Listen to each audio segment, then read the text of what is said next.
સુરતના સરથાણા વિસ્તારમાં યોગી ચોક પાસે આવેલી સિલિકોન રેસિડેન્સીમાં એક બાળકે માત્ર ડોરબેલ વગાડી હતી.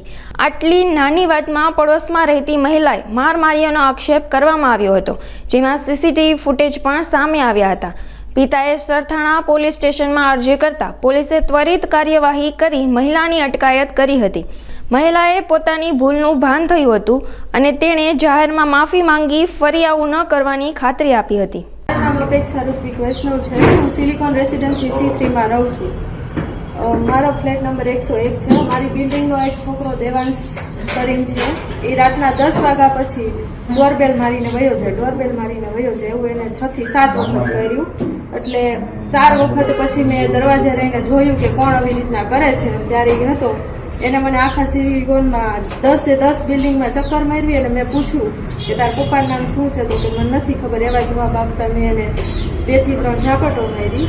તો એ મારી ભૂલ છે, એ હું સ્વીકારું છું અને આવી ભૂલ કોઈએ કરવી નહીં અને હું પણ હવે ચોક્કસ પૂર્વક ધ્યાન રાખીશ કે એવું નહીં કરું. મારું નામ સુધીરભાઈ ભોળાભાઈ વગાસિયા છે.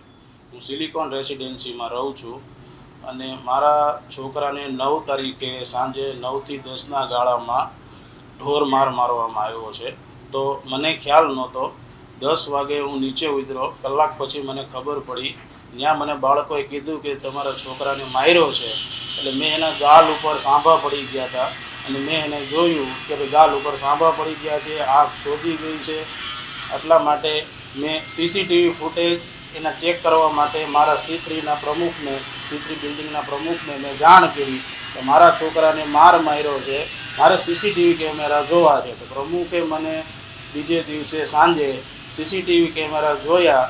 ઓફિસમાં મેઇન કેમેરો છે એ ચેક કર્યો અને અમારી બિલ્ડિંગની નીચે કેમેરો ચેક કર્યો. તો ઢસડીને ખૂણામાંથી લાવે છે, પિલોર પાસે ત્યાં પહેલાં ઢસડીને ત્યાં લાવે છે, ત્યારે માર મારે છે. ત્યારે ઢસડીને લાવ્યા પછી પિલોર પાસે એને ઘા કરે છે અને માર મારે છે. માર માર્યા પછી એ સીસીટીવી ફૂટેજમાં રેકોર્ડ છે. એટલે અમે બીજે દિવસે સરથાણા પોલીસ સ્ટેશનમાં સવારમાં કમ્પ્લેન કરી કે સાહેબ મારા છોકરાને ઢોર માર માર્યો છે.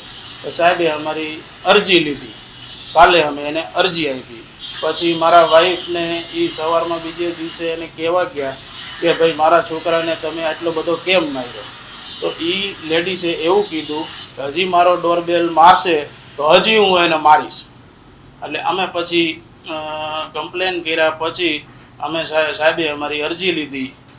ત્યાર પછી હજી હું આગળ કાર્યવાહીની માંગ કરું છું કે મારા છોકરાને ન્યાય મળે અને કાયદો કાયદાનું કામ કરે.